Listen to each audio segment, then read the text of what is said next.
We are the government agency, and for us, fostering the business is our primary goal. Concerning the U.S. is, due to the distance, is not a, so to say, a natural trade partner for Latvia.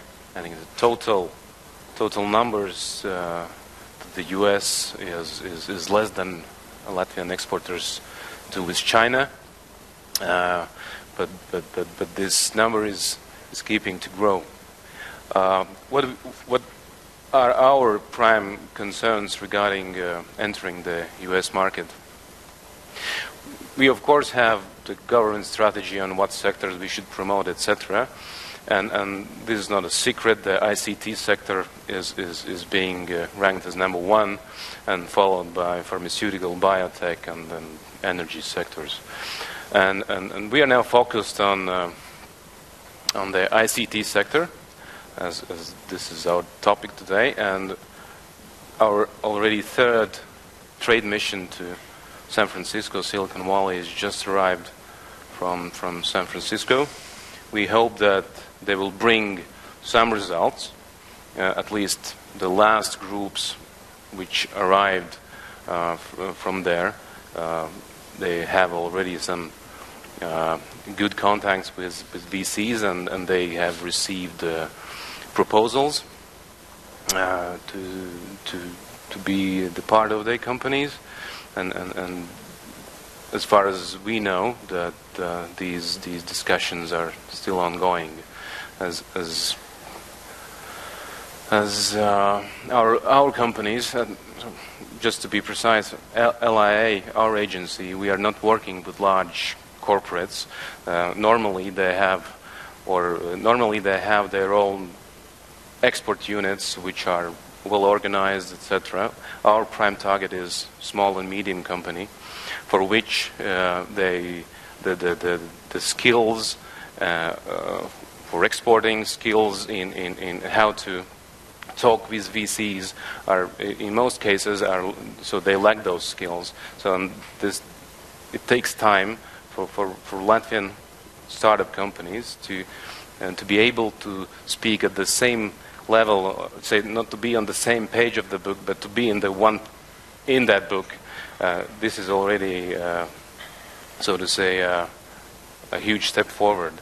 And what we are doing with those companies, we are teaching them how to pitch, how to talk with VCs, how to talk with legal advisors, as we are all perfectly aware that we are talking about establishing business in U.S.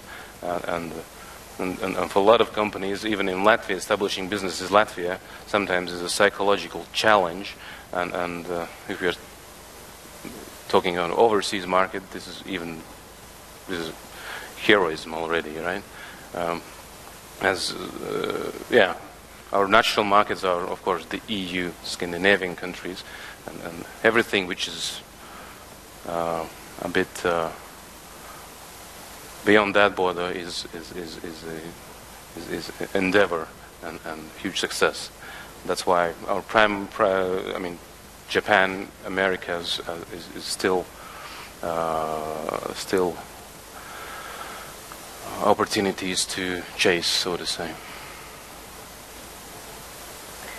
I think we'll have some questions probably later about what it is that an entrepreneur can expect from LIAA, or how an entrepreneur in Latvia should think about LIAA, or maybe we can ask the question now. Just your quick advice for small business. They won't have a 50-people staff to write a big application on many pages with pielikumu and notariāli apliecināti. So what should they do? Yeah, what we can do in foreign markets is provide some basic market intelligence for companies. We can provide with establishing contacts, finding right people, introduce with right people. We cannot sell on company's behalf. We are not doing that, but we are providing this enabling environment for companies to do that. It's more easy with those countries where we have the permanent offices, We have 14 of them, including Japan and China.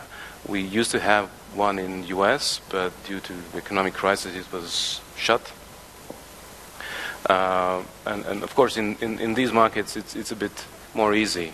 So the people are on ground, they're working day to day with attending different events and socializing, networking, and social events, etc. But with the US, what we can do is we as LIAA, we can provide services from Riga headquarters, but nevertheless there's an embassy. Embassies have commercial attaches.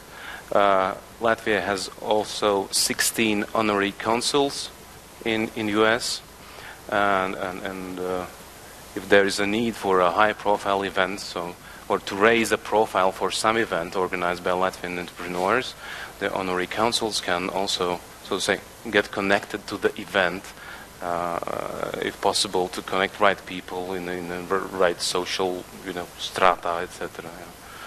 So your suggestion for entrepreneurs here would be to use LIAA as a resource for training kinds of stuff and things here in Latvia before they go anyplace, and to help maybe locate the resources that the Latvian embassy in Washington has and the honorary consuls, because there is an honorary consul in Silicon Valley. Yes, I think Riga is a perfect, so to say, a home is the best place to grow your business up, right? We've met in so many occasions. We have seen that Latvian businessmen are trying to reach foreign markets without being not heavily, but well presented in their in a homeland market. So they are not powerful enough in Latvia, but they are dreaming of export. So, and this is something we are addressing with trainings, etc., how to boost their export competitiveness of Latvian companies. And exporting, of course, is step two. Once you're solid on 2 feet on your ground in Latvia, then you can start to think of export. We have seen so many cases when a small company